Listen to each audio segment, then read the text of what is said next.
Hi guys, Gaming Bear here. Right, we are back. We can start a new non-Iron Man game. Sadly, the last one kept crashing, and we're having problems because I couldn't actually record where I was for the end of each episode. So I'm going to do a regular game with non-Iron Man, and we're going to start off, yes, as Japan again, and we'll try and do it as quickly as we can. So that's the idea. Let's pause. Okay, so we want to get the army all linked in. Now what we've got these guys. Let's get the island units all linked in under one commander, and these troops, let's sort out these land-based troops first before we deal with the units that are in the rest. There we go. Let's just do the foreign based ones. So we'll have those as the first army. Then these coming to form the second, and we can see how many units we've got to add. So work your way through, pull everybody in, all of these guys in the island, box them all over, drag and drop, make sure we've got them all. That's looking good. Just double check. Let's get them involved as well. Yep, that's those all sorted. So you don't need the best general as the second one. Let's have a look. 32 units. So going for a field marshal. Let's actually go for this field marshal as the first one, and the next field marshal here. So two level 4 field marshals, very, very useful. So first thing we're going to do, national focus. Now we want army and navy production. So army production, basically, the more we capture with the army, the more we can actually do. So I'm going to start off with army primacy. We can go down to get the extra research slots later, but production is the key. So that's what we're going to go for. Army primacy. We've got just under a million men, or 936,000 men. Now, research we're talking of, let's get in, and first thing you want to do is get these production things out of the way. They're vitally important. Speed up your industrial and your engineering side. So we get those in place. So once you've got those in place, we want to look at where we are, and one of the biggest things you can get in a short space of time is the support equipment. That's an immediate 5% bonus. For the army working in the background, these are very, very important. Digging in, logistics, field hospitals, later maintenance with the rest of the equipment for tanks and planes and the other artillery equipment. Maintenance is very useful for those, but the ground troops work on this maintenance company. Then looking at the artillery, we've got the basic artillery. We could upgrade the interwar artillery, given that that'd be an immediate 10% bonus to artillery. So what you want to do, whatever country you're with, check the logistics side, see where you are. And we've got 1 artillery, minus 800 infantry equipment. So we want to be producing infantry equipment, and really you want to be producing 10% more than you need at any time, and 10% which will then build up a stockpile ready for when you go to war, because you'll burn through equipment like it's going out of fashion as soon as you start going to war. So you need to have enough of a defensive set of equipment to take it to the enemy and be able to hold them and then push through with your superior breakthrough powers with your army units. So for instance, these units here, cavalry, they've just got the Type 38 weapons. These are older weapons. Then these units, the Type 99 weapons, more advanced. And they also have support equipment. So you can see they're much more advanced. Template-wise, they've not only got engineering, but they've got recon as well. We'll go back to the stats. The recon gives a reconnaissance rate of 1. But it allows you to get the advantage on your opponent when it comes to a battle situation. So these HOI troops are very, very useful for that sort of a role. Whereas coming back to these mounted units, Moko, it's almost like mounted, but mounted troops, fast moving, very good on mountains, very good on bad terrain, but they've got quite a high supply use. But you've got a balance between the troops and then the mobility you need with the ability to move through mountains and other areas that the cavalry allow you. So that's something you've got to bear in mind, because we're going to need to move up. We're going to have to build up to get to about 500 divisions. I know that sounds like a lot. It is. So we are looking probably about 60 units, 60 to 70 units, and we are going to need 500. So you can see the scale that we're going to need, but most of the units that we have will not be the best quality, so we'll have to have the numerous and the few, some who can just sit there, dig in, hold the front to allow your other forces to move around, push in, encircle their armies, hold them to prevent them from breaking out, while you then move in and create another salient. And that's the plan as playing Japan. Some countries like China, you've got lots and lots of really bad troops. The British have got very few very good troops. America's got very few very good troops. Germany's got a good balance of both and generally very good troops. Whereas Japan is a bit short of things, but there's a lot of potential if you do it right. And that's where we are. So, production-wise, we need to get, like I was saying, to that production which is going to allow us to get the plans in place. Now, digging in, this gives us a maximum entrenchment of 10. This will give us a maximum planning plus 30%. So this is it takes a while to do, almost a year, but it gives a planning bonus of 30%, plus 30%. Very, very useful as an overall. Your generals set things in motion, and then you click, the plan goes into, your troops may not be as good, but the plan they're following makes them more than they already are. So that can maximize your efficiency and your equipment. So back now to the production side. Let's see what we have. So we've got 5 units that we can produce. We have 391 convoys out of 400. We're using 9. We're short of oil, a little bit short of rubber. Now, to be able to, let's click down here and you can see the resource box, and it shows what's coming in from where, and the supply routes coming from around the world, or else taking equipment, as in this case, supplies and equipment from the mainland through to your colonies, your outposts, your islands, or any province that you need to send things to. So you can see the ports they're heading from, a lot coming from here on the home islands and then going out to the troops. That was why I didn't want to move the troops in from the islands, because we are going to want to defend the islands, so I'm going to keep them there defending and have this as let's move them into the new theatre, rename it, give them the least equipment possible, because it's going to be a little while before they're attacked. And we'll go for island defence.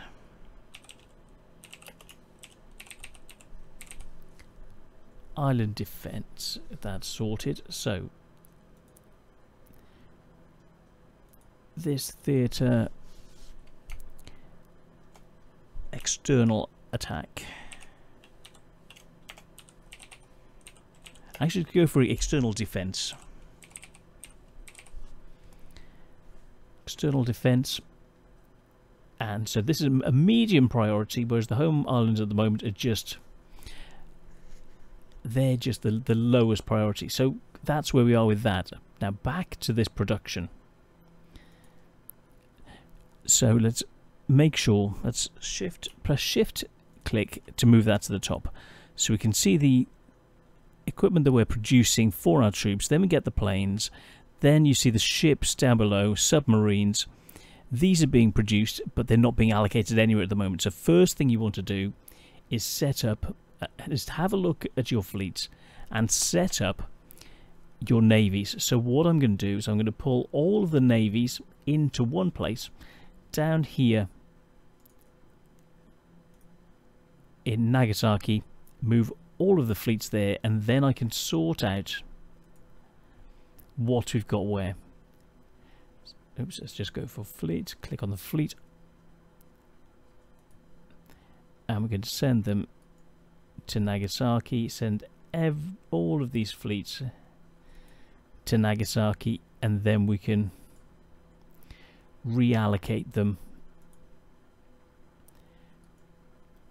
because as you can see, these links to this area, to be able to supply the ships from here, you've got to send it from the home islands, which takes transports.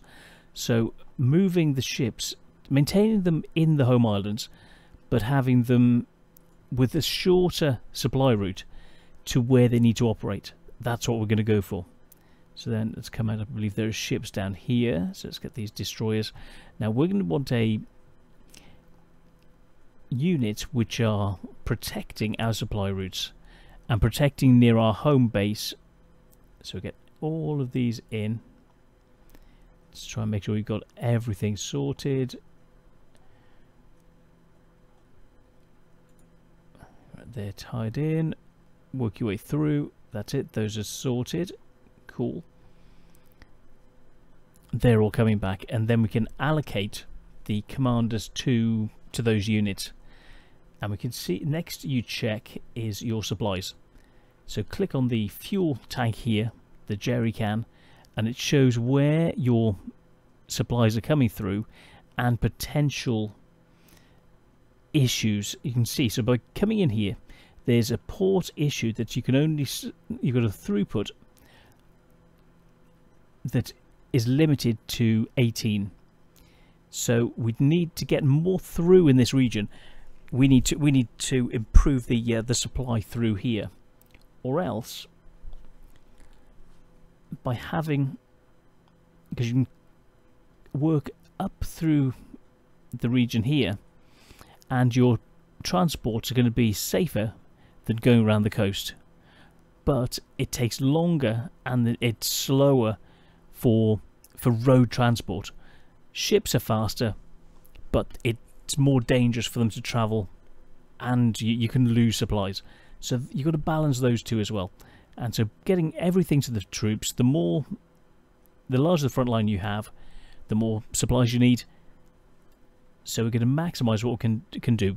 Get the maximum troops in an area that we can supply. So we're going to need to improve the ports around here, because there's going to come time we're going to take over this region, and so we'll be shifting equipment in here and in through these ports as well. We want to be able to capture the resources down here in the Jansi Clique, but China isn't going to be our first target.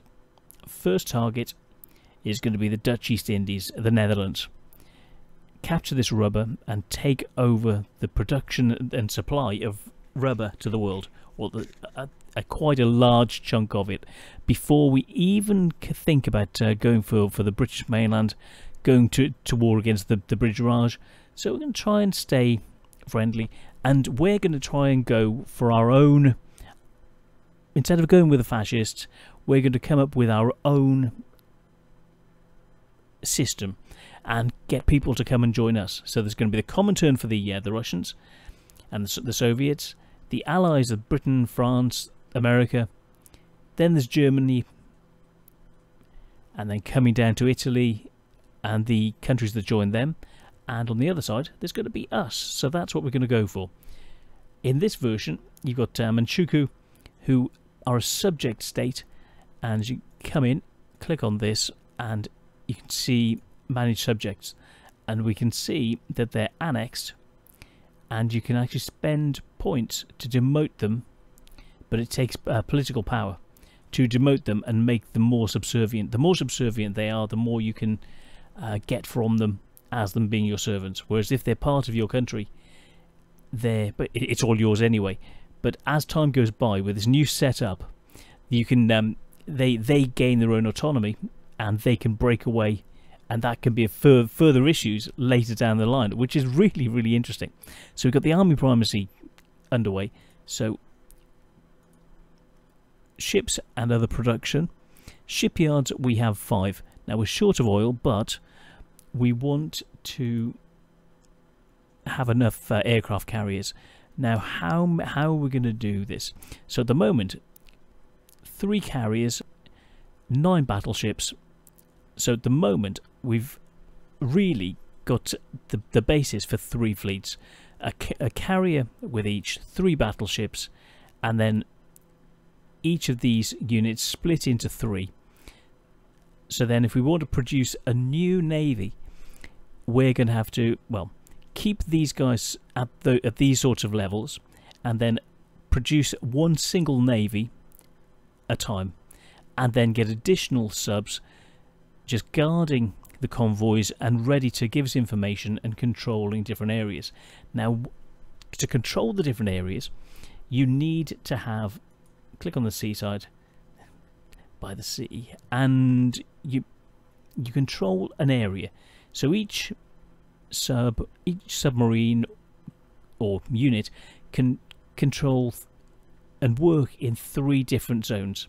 So by working these 3, they're controlled, but the other areas will then need other ships or submarines to patrol to gain control of it, to allow you to send troops in to capture places. And either by having sea control by sea or by air, that'll give you the ability to land invasion forces, or to defend against invasion forces, or to defend against bombings, or to do bombings. So it's the tactical side that you need to control the zones, and that's the initial setup. So looking at what we need, so to go with one additional, let's get these guys coming out, and as we're sending the other ones down here to Nagasaki, I'm going to send these into Kansai to start off. So we've got the carrier going in, heavy cruiser, Kansai as well. Then we're going to need destroyers, so also in Kansai, but the numbers, so 1 to 1 to 5 destroyers, but we're going to need additional units of light cruisers to help as a buffer. So these submarines that we're producing, these are the Type 4s, the Type 3s, and let's have a look at the details. 2,500 miles, 257, 4,000. So we want these. Let's have a look. 61% reliability, 60%, 70%.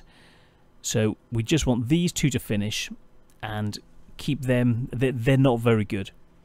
So the sooner we can get these out of the way, the better. Oops. So let's ditch the other things. We'll just focus on the ship side of production at the moment. So these submarines, the level 1s, the Kaidai 4 is going to be the least, is the ones that's the most up-to-date submarines. So we want to have these out of the way first. So we'll get all of these producing, get this one out of the way, and then once that's produced, these production facilities will click down to produce this unit, and then they'll all click down to produce the next sub. And yes, we'll create 4 of those, but we want to have these battleships, carriers, heavy cruisers. So this battleship going in, this along with the carrier, heavy cruisers, and we're going to need light cruisers to go in. So I'm going to need to look at the light cruisers. So these submarines, I'm going to send in. Let's get them operating from the north.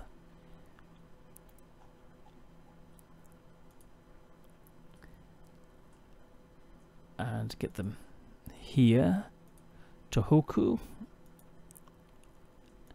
And we'll send them all there. link to the main island, and get that all sorted. Whereas these battleships, let's get the battleship into here to be part of the next unit. So once these subs are created, we will then want these level 4s. Now the level 4s I just want to keep coming out. So the numbers of these guys, let's have a look how many we get. I would say let's stick it at a level 3. So level 3 of production, with the rest of the production going into, so 2.7 a year, 5 a year. Okay, I think that would be 5 a year would be a reasonable amount to give us a stockpile of submarines. So yes, we can look at that and possibly upgrade the numbers of subs. Oh, that's the wrong one. Sorry, no, I was looking at that for a second. So yes, we can see if we can upgrade these, but first of all we get those out of the way. So these subs produced, battleship, very important to go along with these destroyers. The capital ships need the additional cover. So we get the subs out of the way, then this destroyer. The carrier is going to take longer to produce. So let's move that up.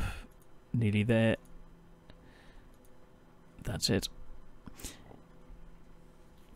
Now, in 5 years, 1.2 years. Okay, so that construction is going to go into the carrier, then go into these destroyers, and then work into the battleship. These heavy cruisers will get more of these operating than the battleship. The Congo class, very nice battleship, but it's going to take a while to do. So heavy cruisers, 10 years, 5, 4, 3, 2.8 years, let's get this right, 2.7 years. That's about the minimum that we're going to want with the heavy cruisers, that sort of production to keep it ticking over. So we're going to need to build up even more dockyard production to fill these out, to allow us to have the navy that we need. Battleships at the moment 34 years, 21, 19, 90.2 down to here.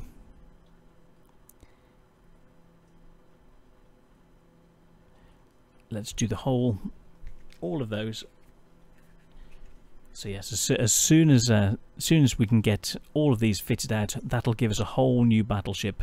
Congo class will be very good, and that's going to be allocated to this whole new fleet which is coming in. So we're going to have, to start off, 3 fleets, 3 distinct fleets, with destroyers and submarines controlling the sea lanes in between.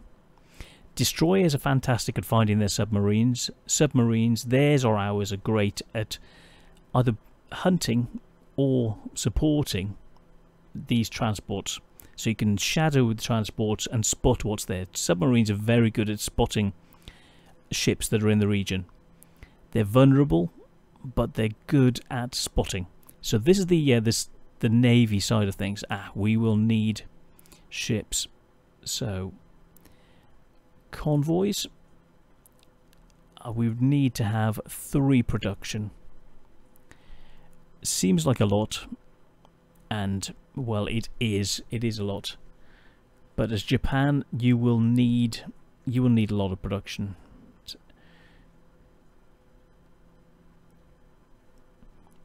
So I'm going to shift that up to the top as the most vital. I know it sounds like a lot, so you're using 20% of your production just on the transports.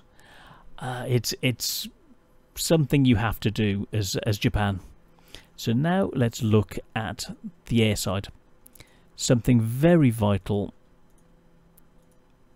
So let's see, because we're going to need Let's have a look at this. Sorry, before I go to there. Let's have a look at the air power of how this is set up. There we go. So that's set up with air fighters. Let's lower those, and we want to have close support. At least a few close support.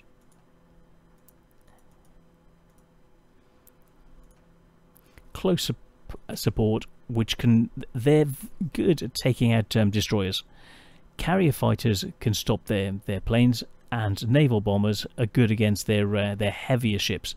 So you need things like this to spot their destroyers and deal with their destroyers.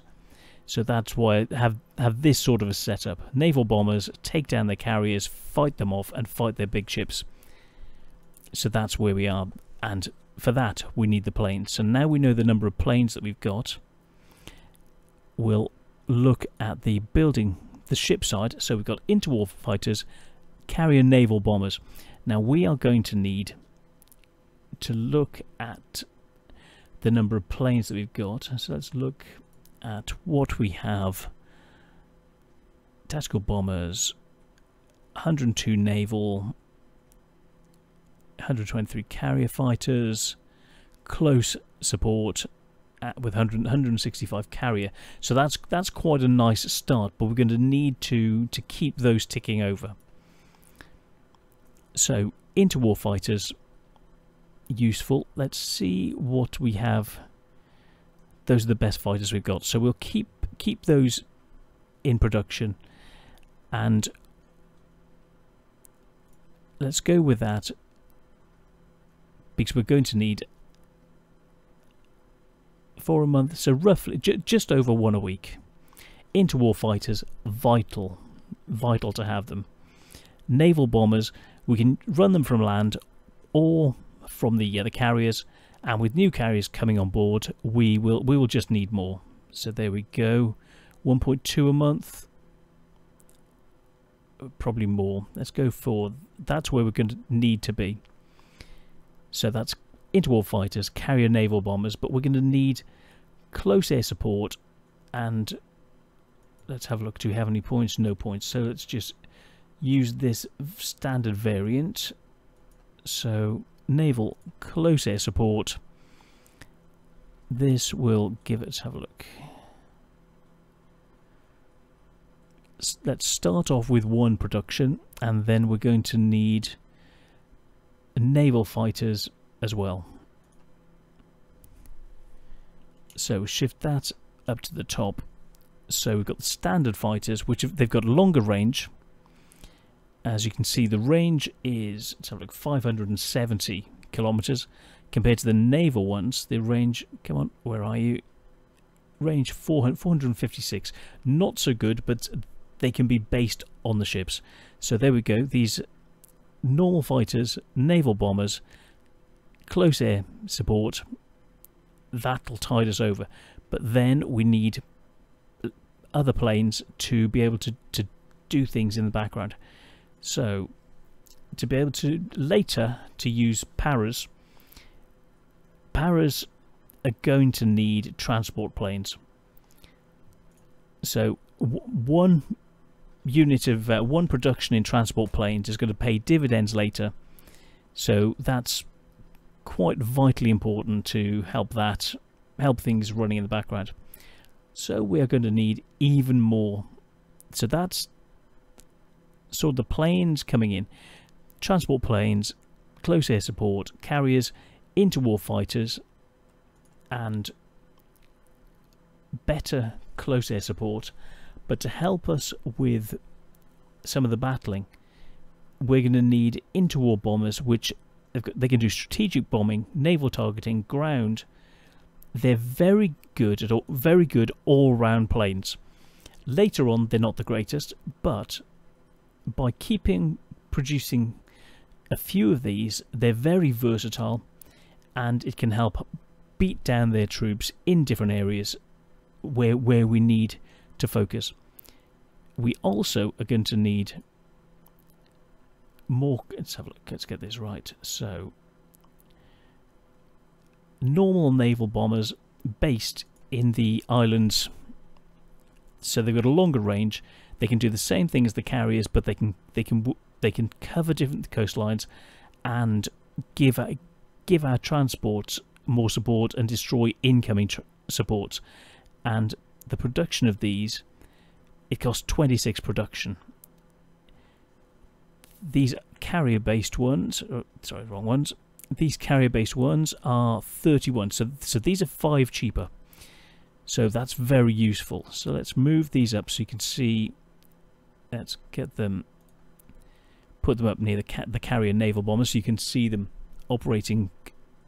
See which ones operate in a similar way. So these carrier-based units. Then we come to standard close air support, and then I move them up to the near the other one, so have one single unit. So it's a lot of aluminium, and aluminium is very useful. So these planes can give us the advantage and help our troops cover wider areas. We can move the planes. Let's have a look at the overview, strategic map. By having the airfields, it'll allow us to move the planes into an area and easier than moving troops or moving equipment across fronts. So the planes, they're a little bit more expensive, but you can target these forces exactly where you need them to help you win, to break through, and to slowly defeat the enemy. So it's a combination of factors. Army, Navy and Air Force all working together. So this is going to be the basis of what we're setting up. Then we come to the armoured side. Light tanks. We will need a certain amount of light tanks, but they don't have a lot of armour, don't have a lot of piercing, they're not very good.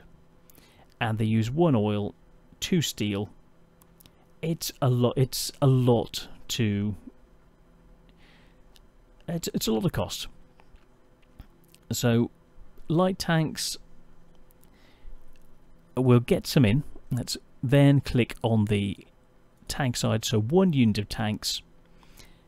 Keep that ticking over, but we need the resources. So at the moment we need 28 oil, 15 rubber, and loads of aluminium.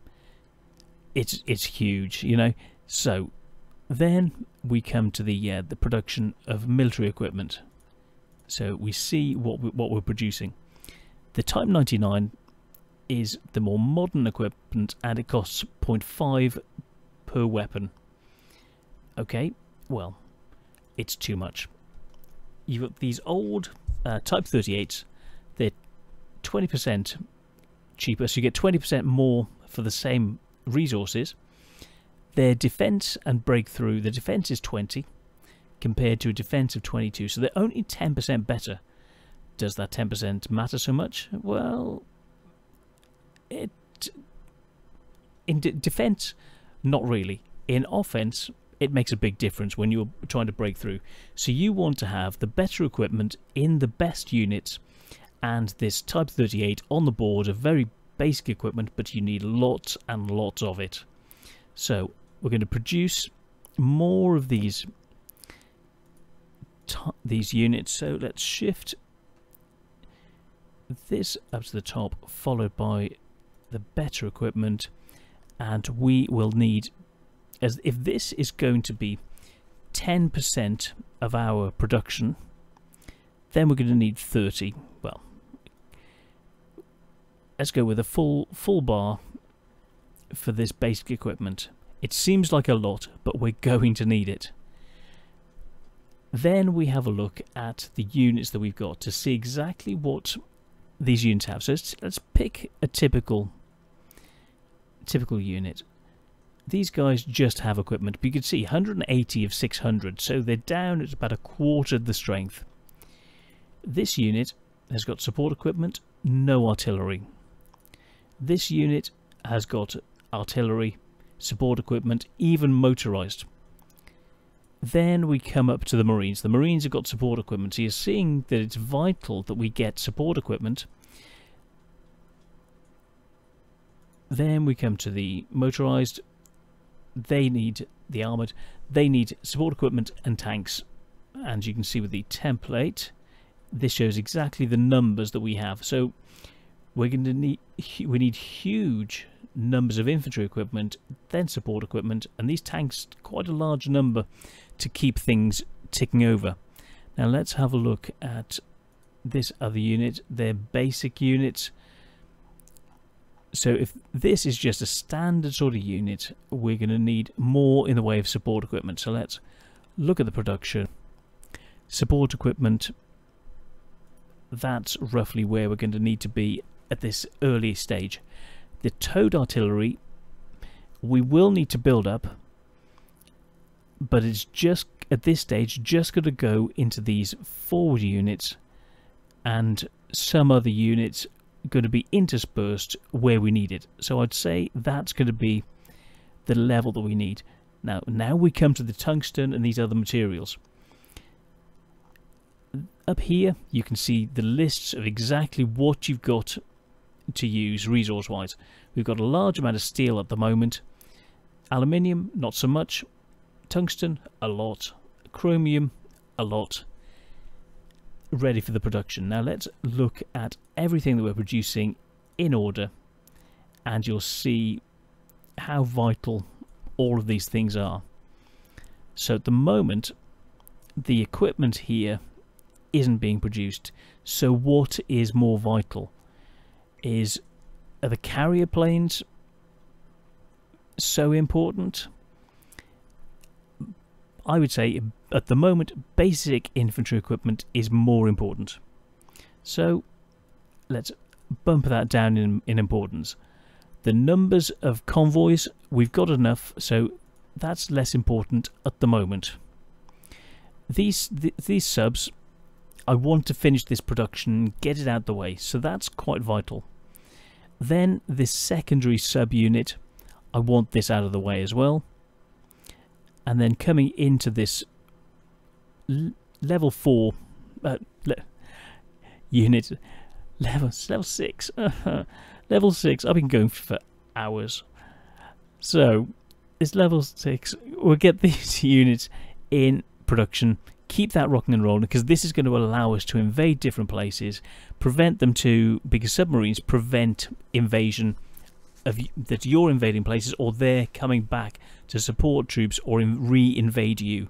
So it's vital to hold the waterways, and the subs will allow you to do that. So this is quite vital. This was going to come in later, so we'll bump that down in importance. The destroyers, that'll come in later. Towed artillery, less important than the support equipment. Let's bump these fighters back down further. Naval bombers, we have enough at the moment, but we will need more. Heavy cruisers, that's later. The battleship, later. Naval bombers, that's quite useful. Close air support, quite useful, but we'll bump that down to the normal close air support. Transport planes, right down the bottom. Interwar bombers, vital because of the range. Light tanks, vital to help us break through when we need it. So now, these carriers, destroyer wise, move that down, put those resources that'll be allocated into the units up above. The interwar fighters, less useful at the moment, but we've got these units are full, they haven't got the production, and so we need to shift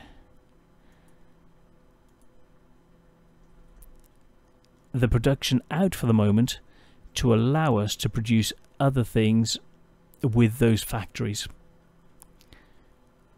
These will be coming in, so as we work our way back up, you'll see that these factories have now had the factories allocated. So let's see, we will need that many, so I've just reallocated those factories to the production of these pieces of equipment. A little bit is going into the towed artillery. So we're going to produce these bits of equipment, and it's reorganized, it's reallocated based on what the factories are producing, what they need, this amount of supplies. Now the supplies we need to trade for it, and it's based on the number of factories that we've got. So we look at the factories. Bear with me a second. So 23 civilian factories. We are going to need more factories for things, but we will have to get all of this oil, all of these underway. So the largest number from the United States. Well, first we try and get what we can from Manchukuo. So let's have a look at the steel side. Manchukuo.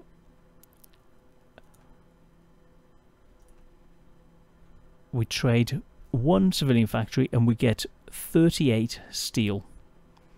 So this is a very good time to get steel from them, and it'll bump up our amount of steel so we can then sell it on to someone else, because normally you only get 8 steel for one civilian factory. So this is a good deal to start off with. So that's that as the first stage. So that's going to bump up the numbers that we can actually get. Are they producing? Let's have a look at what they've got. So they've got a certain amount of aluminium. So aluminium, we go to Manchukuo for aluminium, and for that, for 1 unit we'll get 10. So that's a little bit more than normal. So that, and as you see, these will be going down as the factories are being used to transport this supplies back to us for production. So that's given us a little bit of aluminium, helped us with the steel. That's going to be starting to come in. Then we've got tungsten up here that we can trade with them. So coming on down, if we take their production of tungsten as well, where are they? How much are they producing? How much are they selling already? Are we already trading it? Bear with me. Now, we want to try and get before we start, tie up the trading materials of people who've got a land border with you, so you're not going to use other routes through, so you're not going to have to use transports to transport things.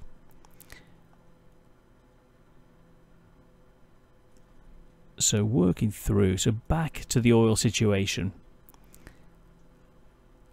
Who is the closest? Now, Dutch East Indies, incredibly close. We're not at war with them yet, so we'll go with that. And that as just you saw, that we put in that supply route, and it brings the oil from here. So that's going to sort out all of our oil needs. Very, very useful. But when we go to war with them, we will. Well, we'll capture these resources. So so that's quite a useful one. Soviet Union, they've got large quantities, but for some reason, rather than going through the border here, where we're closest to them, we need to transport it all the way through the Suez Canal, out past Spain, France, Great Britain, Germany, and out from here near Leningrad, which is stupid, but that's how it's done.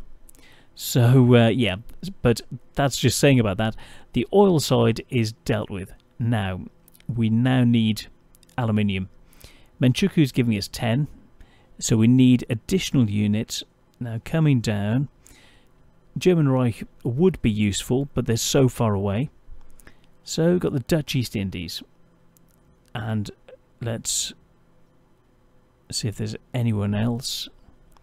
Also British Malaya. So we'll get those from the Dutch East Indies. Working our way down.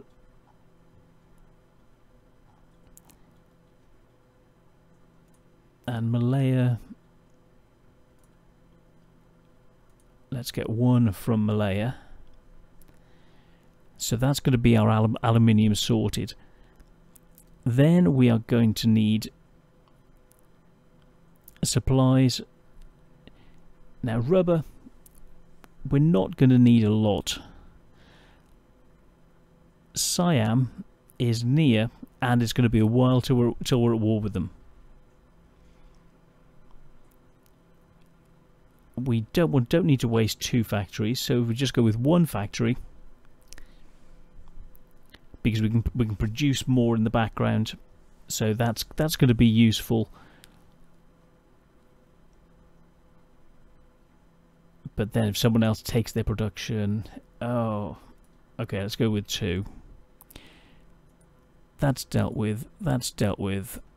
That is fine. We got plenty.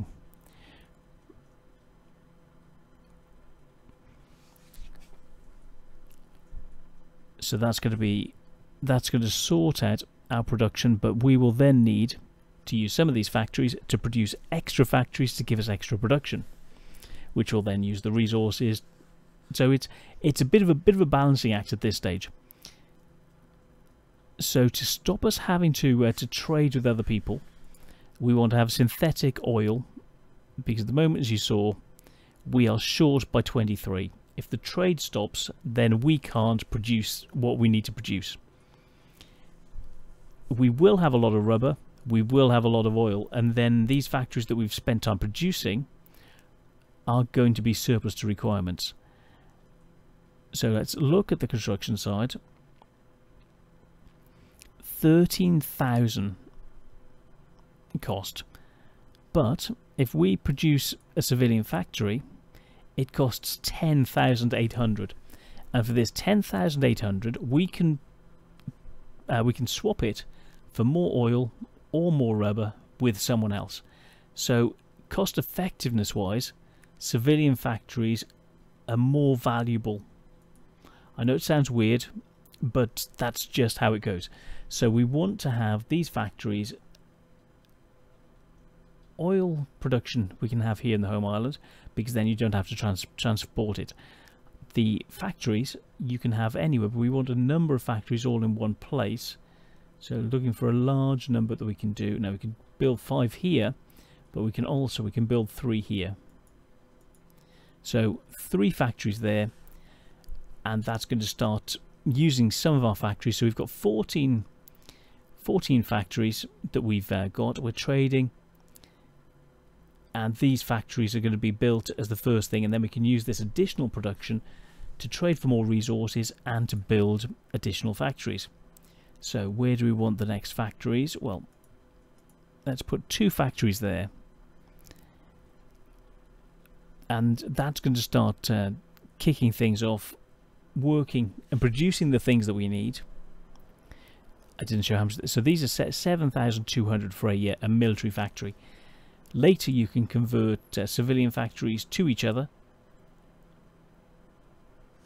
So that's something that you've got the option of, or here.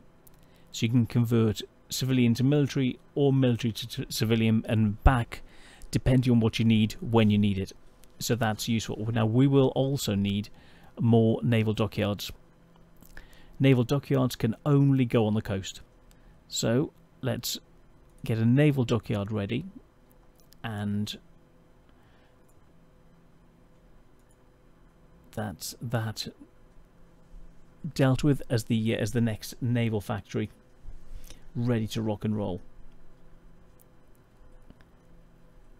Now naval bases, these allow us to transport more fleets and build naval bases to transport supplies to different places. Now, as we saw here, let's have a look at the naval side.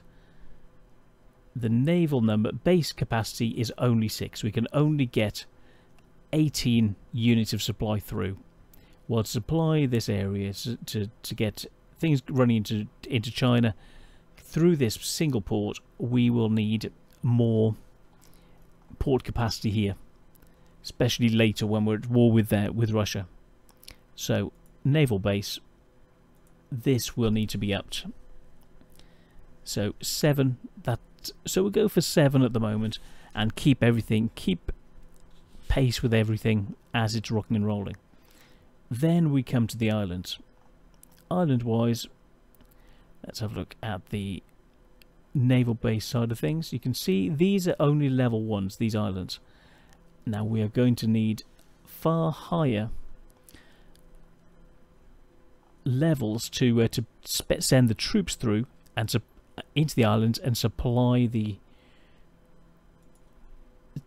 what's needed to these different areas. So you can see the levels, level 1 bases, and it shows how much. So you can see here we're almost at a situation where we're limited, and the more troops we have in an area, the more supplies we have to put in to supply them. Like these islands have got a lot of troops and they're using a lot of supplies, and we need more infrastructure. So it's those areas we are going to have to increase. Working our way through this island, like Wake Island, we will be capturing that. That's part of the plan. These islands we need to defend, and there are going to be lots of battles here near this base, the Mariana Trench.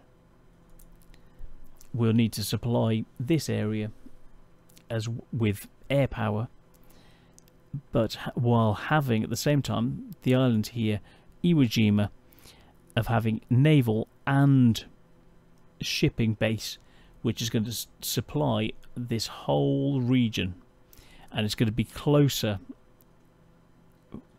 to support this zone. This is a vital support zone, so this needs to have an improved base. So that's bumping that up to level 2, vital,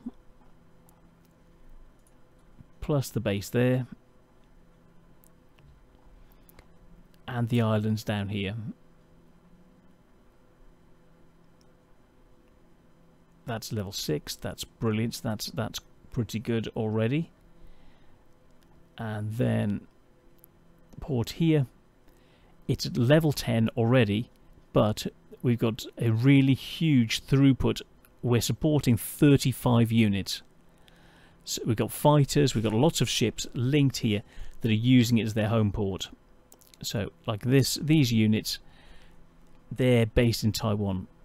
So I'm going to go, so you can change where they're based by doing control right click.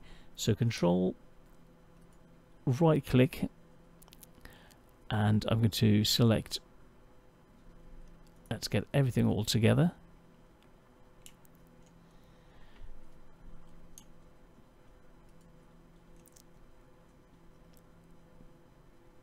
Come on, should we control right click?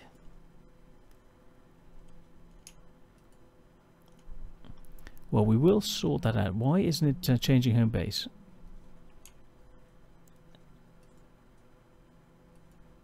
There we go. Set up a Kyushu.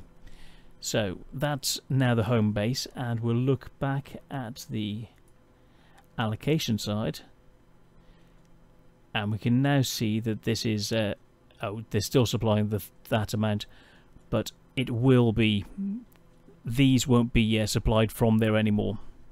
So yes, we'll get all of those into that port. So that is the basic setup.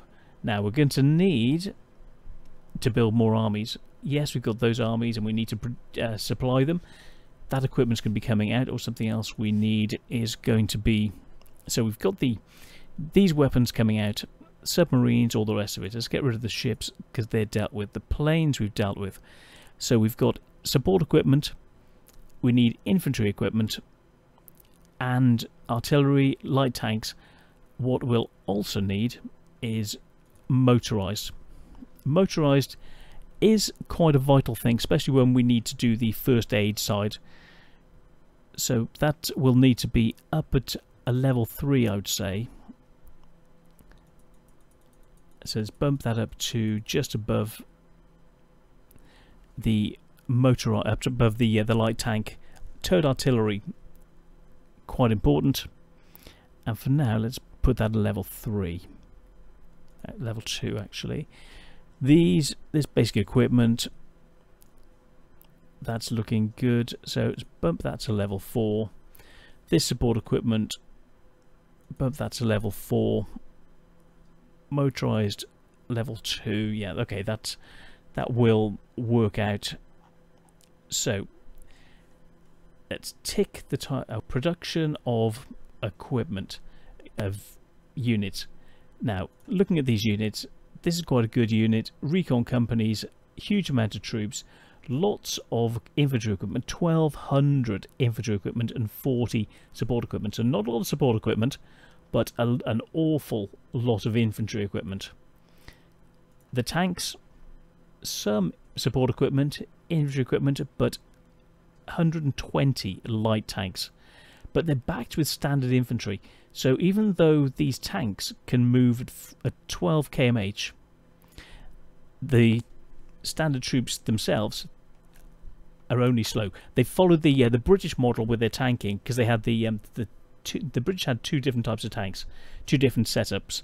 The cruiser tanks, which were fast moving, essentially sort of blitzkrieg tanks, whereas the infantry tanks, like, well, the heavier duty Matildas, Matilda II, and later the Churchills, slower moving to work alongside and at the same speed as the soldiers. So these are being used alongside the soldiers, even though they're much faster. So that's two different things. That once the troops are slow, the tanks are fast, but they're being hampered by the speed of the troops. So that's an issue. Then we come down. These guys, no other equipment, just the standard equipment, higher supply use, no other equipment with them. So fast moving, relatively fast, and at a relatively low cost. These are very, very punchy. This is our frontline troops. So this is what we need a lot of the motorized for at the moment. Motorized 600 units. It's just, these are just so powerful with support artillery, engineering company, and recon. These just power through 15,500 men, and train time of 120 days. You're looking 4 months to get these in place. Lots and lots of equipment. This is the spearhead of any attack force. A landing force has got the Marines, which use engineering companies to help them land, and 6 units of Marines to go in with support equipment, infantry equipment. So that's very useful for when we need to invade places. Then we have these lighter sort of units, which are just basic frontline troops. 6,000 men, so still quite solid, but just using infantry equipment. So we will look at the army, look at how many we have. Let's check out the type. Coming down, we can see that we have a lot of very, very basic. 2 units of these there's Iron Fist units for punching through. Landing troops, cavalry, which are good at defending areas. Then these powerful troops with the tanks, which can help push through. And then these tougher units to help hold and open up a bridgehead behind our standard troops. So you can see that these, the HOI IV Japan, good combination. As you can see, they've got support equipment and weapons rather than just weapons. And that's the combination we want. So I'm going to stop here, and then we'll set up in the next episode just what we need in the background to start producing manpower-wise to help us on the front lines and setting up the front lines. So, see you on the next one. Cheers, guys. Bye.